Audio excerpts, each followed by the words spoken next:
પ્રકૃતિએ આપણને ઘણું આપે છે, વગર માગીએ અને સહેલાઈથી મળી શકાય એવી આપણી ઉપર કૃપા કરતી રહે છે સતત. આજે આપણે લીલા પાન વિશે જોઈએ. ફક્ત 4 પાન વિશે આપણે જોઈશું કે જેને વાપરવાથી, જેનું સેવન કરવાથી ઘણી બીમારીઓમાં ખૂબ રાહત રહે છે. જો બીમારી ન હોય તો કોઈ બીમારી આવતી નથી. આજે આપણે જોઈએ કે લીલા પાન જે આપણને સહેલાઈથી મળી રહે છે. આજે આપણે 4 પાન વિશે જોઈશું. એમાં પહેલું છે તો કે ગ્વાવા લીફ, જામફળના પાન. આપણે જામફળ બધાને ખબર છે અને સિઝનમાં આપણે બધા એને ખૂબ ખુશીથી ખાઈએ છીએ. આ જામફળના પાન એન્ટીઓક્સિડન્ટની માત્રા વધુ હોય છે અને ઓવરઓલ હેલ્થ આપણી સુધારે છે. દુખાવામાં પણ રાહત આપે છે. સાંધાના દુખાવામાં, પાચનમાં, ડાયાબિટીસમાં ખૂબ અસરકારક છે. જામફળના પાનને રાત્રે પાણીમાં પલાળી ફક્ત 3 થી 4 પાનને જ આપણે પાણીમાં પલાળવાના છે. તેને સવારે ઉકાળી અને ચા જેટલી ગરમ હોય એટલું જ એ પાણી ઉકાળો આપણો ગરમ હોય ત્યારે તેનું સેવન કરવાથી ઘણો ફાયદો થાય છે. સાથે સાથે ક્યારેય શરદી ઉધરસ હોય તો એ મટી જાય છે અને ન હોય તો થતી નથી. એની સાથે જ બીજા પાન આપણે લઈએ તો નાઇટ જાસ્મીન એટલે કે હારશિંગારના પાન છે. આને તો સ્વર્ગ પુષ્પ કહે છે. એના ફૂલ પણ એટલા સુગંધી હોય છે અને એનાથી પણ વધારે આ હારશિંગારનો ઉપયોગ વર્ષોથી આયુર્વેદમાં કરવામાં આવે છે.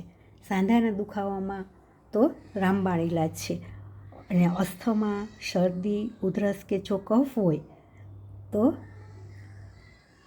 તે દૂર કરે છે. તેનો પણ ઉકાળો કરીને પી શકાય છે. અને તેનાથી પછી વિશેષ છે કે તુલસી દળ. એના વિશે તો કોઈને સમજાવવાનું નથી, બધા જાણે જ છે. હોલી બેઝિલ તરીકે ઓળખાય છે. ઇમ્યુન સિસ્ટમ વધારે છે, સ્ટ્રેસને દૂર કરે છે, કફને તોડે છે. આ પાનને સવાર અથવા સાંજે ઉકાળો કરીને લઈ શકાય છે. અને એથી પણ વિશેષ ઉકાળો નથી કરવો તો આલ્કલાઇન વોટર બનાવવું છે તો એમાં પણ તુલસીના 5 પાન આપણે નાખી શકીએ છીએ. સાથે આદુ લીંબુ લેવાનું હોય છે. અને બીજું જોઈએ તો લીમડાના પાન, કડવો લીમડો જેને આપણે બધા જાણીએ જ છીએ અને એનો ઉપર ઉપયોગ પણ આપણે કરીએ જ છીએ. આ કડવો લીમડો ડાયાબિટીસવાળા માટે સારો છે. એના કરતાં પણ વધારે એન્ટીફંગલ છે. એટલે આ લીમડાના પાણીથી જો સ્નાન કરવામાં આવે, વાળ ધોવામાં આવે તો ડેન્ડ્રફ જાય છે, સ્કિન સારી થાય છે.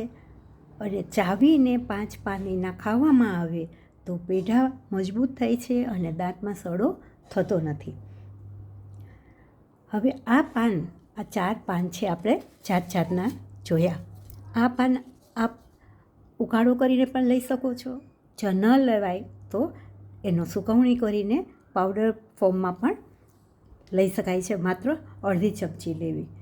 ફ્રેન્ડ્સ, આ 5 પાનનો ઉકાળો હેલ્થને ટનાટન રાખવામાં ખૂબ મદદ કરે છે.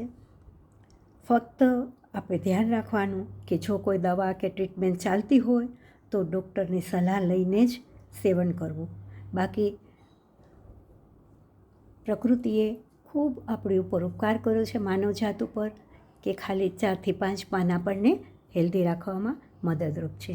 સ્વસ્થ રહો એ શુભેચ્છા.